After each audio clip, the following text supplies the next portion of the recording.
கேரளாவின் தென்மலை பகுதியில் உள்ள ரப்பர் தோட்டங்களில் வசிக்கும் தமிழர்களிடையே புற்றுநோய் பெருகி வருவதாக அஞ்சப்படுகிறது. அதோடு அவர்களின் வாழ்க்கை தரம் மிகவும் மோசமாக இருப்பதை எடுத்துக்காட்டும் ஒரு சிறப்பு செய்தி தொகுப்பை இப்போது பார்க்கலாம்.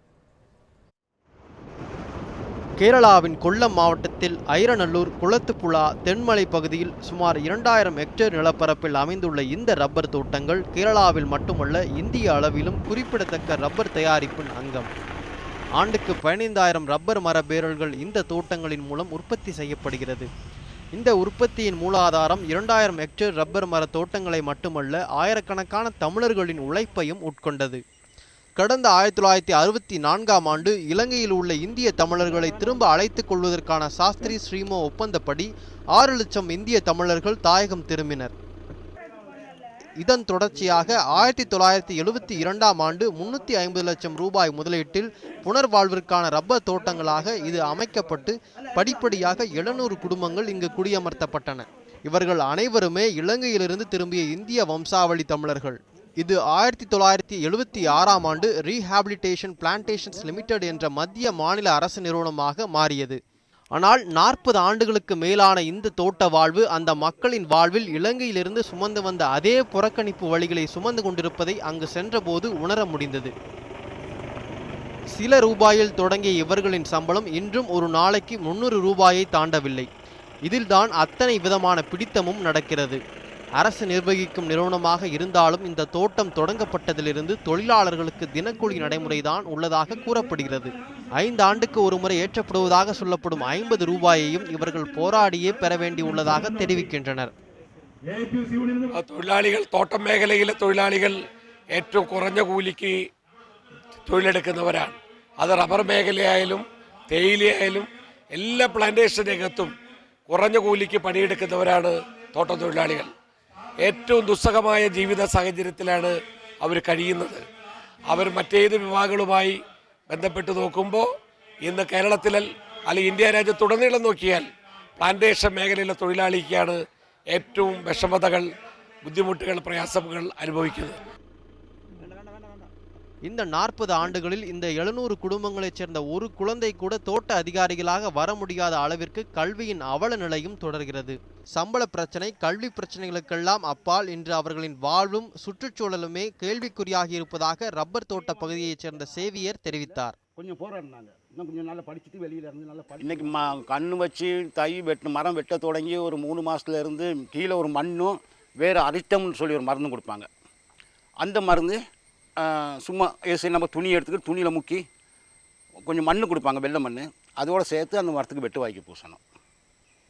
அது இல்லாமல் மரம் பெருசாகணுன்னு எட்டிப்பொண்ணு மருந்து ஒன்று, அது சிகப்பு நேரத்துக்கு இருக்கும், அது மேலே பூசுவாங்க. ஆனால் அவங்களே சொல்லுவாங்க ஒரு சில நேரத்தில் அந்த மருந்து கண்ணுங்களுக்கு படக்கூடாது, விஷம் உள்ள மருந்துன்னு சொல்லுவாங்க. அப்போ அது பால் எடுக்கிறதுக்காக மரத்துக்கு மேலே தலைக்கு வந்து அடிக்கிறது ஹெலிகாப்டரில் ஒரு 6-7 வருஷம் 8-9 வருஷங்கிட்ட அடித்தாங்க மேலே அடிக்கிற மருந்து. அப்போ ஹெலிகாப்டரில் அடிக்கும் போது உங்கள் வீடுகள்லாம் இங்கே தான் இருந்துச்சு? இங்கே இப்போ இதே போல தான் இருக்கும். இதே போல தான். அப்போ உங்கள் வீடுங்க மேலே அது வரும் தெரிக்கும். சரி, இப்போ உங்களுக்கு வந்து பாதுகாப்பான அந்த உரையெல்லாம் எதுவுமே தரலையா? மருந்து ஒன்றுமே இல்லை. ஒரு கண்ணுக்கு போட்டுக்கிறது கிளாஸா அல்ல கை க்ளோஸா, அது ஒன்றும் எங்களுக்கு இல்லை. நாங்கள் எங்கள் பாட்டுக்கு வேலை செய்வோம். பூச சொல்லுவாங்க, பூச வேண்டியதுதான். தெரியாது எங்களுக்கு, இதை பற்றி தெரியாது. இது நாள் வரைக்கும் இல்லை. இல்லை. இந்த மக்களுக்கு எந்த பாதுகாப்பும் இன்றி ரப்பர் தோட்டங்களில் கடந்த காலங்களில் வானிலிருந்து பூச்சி மருந்து தெளிக்கும் ஏரியல் ஃபெர்டிலைசிங் முறை பயன்படுத்தப்பட்டுள்ளது. அங்கே சென்றபோது ஹெலிகாப்டர் தரையிறங்குவதற்கான எலிப்பேடையும் காண முடிந்தது. இங்கு உள்ள தமிழர்களிடையே நிலவும் பெரும் அச்சமும் வெளியே சொல்வதற்கு கூச்சப்படும் நோயாக இருப்பது புற்றுநோய். நாங்கள் சென்ற பகுதியில் சுமார் 20 குடும்பங்கள் இருந்தன. அங்கு சில மாதங்களுக்கு முன்பே 17 வயதுடைய இளைஞர் புற்றுநோயால் இறந்துள்ளார். பிரேமா என்ற இந்த தோட்ட தொழிலாளியும் புற்றுநோயோடு தான் வாழ்ந்து கொண்டிருக்கிறார். இப்போ 5 வருஷத்துக்கு முன்னுக்கு அவங்க கேம் நடத்த வந்தாங்க. இப்போ கேம் நடத்திட்டு போயிட்டாங்க. எனக்கு தெரியாது, வருத்தமும் தெரியாது, நல்லா தான் இருந்தேன். அந்த கேமு போயிட்டு 2 வருஷம் நின்று அந்த பேப்பர் இங்கே கொண்டுட்டு வீட்டுக்கு வந்தாங்க. அப்போ நாங்கள் உடம்புக்கு நல்லா தானே இருக்குது, இனியும் ஆஸ்பத்திரி போகிறேன். இல்லை போய்த்தான் ஆகணும். திரும்பி சொல்கிறேன், நல்லா சாப்பிட்றேன், நல்லா வேலை பார்க்குறேன், நல்லா தான் இருக்கேன் அப்படின்னு. இல்லை நீங்கள் போய்த்தாகணும், உங்களுக்கு உள்ளுக்குள்ள நோய் உங்களுக்கு தெரியுமா அப்படின்னு. அப்புறம் இப்போ கம்பெனி மூலிமா போனப்போ 2-3 செக்கப் போனால திரும்பி அந்த கட்டி எடுத்தேன். அதுக்கு பிறகு இப்போ திரும்பி 2 வருஷம் சொல்லிட்டு நான் போனேன். போன பிறகு உடனே ஆப்ரேஷன் பண்ணாங்க. நான் பிள்ளைய கட்டி கொடுக்கணும், வீட்டுக்காரங்கள இப்போ பண்ண முடியாது, ஆனால் ஒரே மாதத்தில் பண்ணிடணும் அப்படின்னாங்க. இப்போ அதுலேருந்து போகவே இல்லை. புற்றுநோய் மட்டுமல்ல, வெவ்வேறு விதமான நோய்களாலும் தாங்கள் பாதிக்கப்படுவதாக தெரிவிக்கின்றனர் இங்குள்ள தொழிலாளர்கள். இயற்கையின் சுற்றுச்சூழலை சீரழிக்கக்கூடாது என்று கூறி வரும் ரப்பர் தோட்ட நிர்வாகத்தின் கடந்த கால சுற்றுச்சூழல் சீரழிவே இன்றைய நிலைக்கு காரணமாக இருப்பதாக அஞ்சப்படுகிறது. கேரளாவின் காசர்கோட்டில் முந்திரி தோட்டங்களில் அதிக அளவில் பயன்படுத்தப்பட்ட எண்டோசல்ஃபான் இந்த அச்சத்தை ஏற்படுத்தியுள்ளது. ரப்பர் தோட்ட சுற்றுச்சூழல் நிலை பற்றியும் பாதுகாப்பு முறை பற்றியும் தொழிலாளர் நிலை தொடர்பாகவும் சில கேள்விகளை குளத்துப்புழாவின் தோட்ட மேலாளர் ஜெயபிரகாஷிடம் முன்வைத்தோம். We have not received any problem from the public or society.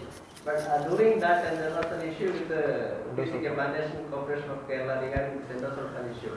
So we thought that it is better to stop at that time, because otherwise some same type of allegations will come from the local people also. We have returned to this promotion government for getting sanction from their side, but they didn't given the sanction at that time.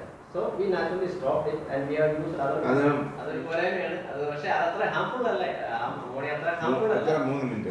അത് just അതിന്റെ ഇത് nose open ചെയ്തിട്ട് അത് automatically അതവിടെ fill ചെയ്തുകൊണ്ടിരിക്കുകയാണ്. சம்பள பிரச்சனை, புற்றுநோய், சுற்றுச்சூழல் பாதிப்பை மறுக்கிறது நிர்வாகம். ஆனால் தொழிலாளர்களுக்கு பாதுகாப்பான தொழில்முறை இல்லாமல் இருப்பதை மட்டும் ஏற்றுக்கொள்கிறார் தோட்ட மேலாளர் ஜெயபிரகாஷ்.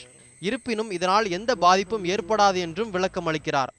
2004ஆம் ஆண்டு எண்டோசல்ஃபானுக்கு தடை விதிக்கப்பட்ட பிறகு வானிலிருந்து பூச்சி மருந்து தெளிக்கும் முறைக்கும் அனுமதி அளிக்கப்படவில்லை என்கிறார். புற்றுநோய் பாதிப்பு தொடர்பாக தோட்ட நிர்வாகம் சார்பில் நடத்தப்பட்டு வரும் மருத்துவமனையில் விசாரித்தோம். Nearly 400 patients attended the OP. The main precancerous lesions, about 60 people, around 60 people had precancerous oral lesions. They are all waiting for follow-up, out of which 4 people they said it's almost confirmed cancer, and we sent them for regular checkup to RCC. Biopsy was taken. தோட்ட நிர்வாகத்தினர் புற்றுநோய் பாதிப்பு பேசும் அளவிற்கு எல்லாம் இல்லை என்று கூறுவதோடு தொழிலாளர்கள் நலன் சார்ந்தே தாங்கள் செயல்படுவதாக தெரிவிக்கின்றனர். ஆனால் நாங்கள் சென்றபோது யதார்த்த நிலை பெரிதும் மாறுபட்டே இருந்தது. வானிலிருந்து பூச்சி மருந்து தெளிப்பது நிறுத்தப்பட்டாலும் அதன் நீட்சி சுற்றுச்சூழலில் இருக்கக்கூடிய அபாயம் உள்ளது. இது தொடர்பான ஆய்வு நிச்சயம் இங்கு தேவையாகவும் உள்ளது. இன்றும் ஆஸ்பெட்டாஸ் கூரைகளில் வாழும் தோட்ட தமிழர்கள் புற்றுநோய் அச்சத்தோடும் எதிர்காலத்திற்கான எந்த பாதுகாப்பும் இன்றியே தங்கள் வாழ்வை தொடர்கின்றனர். மகா தமிழ் பிரபாகரன், நியூஸ் 7 தமிழ், தென்மலை, கேரளா.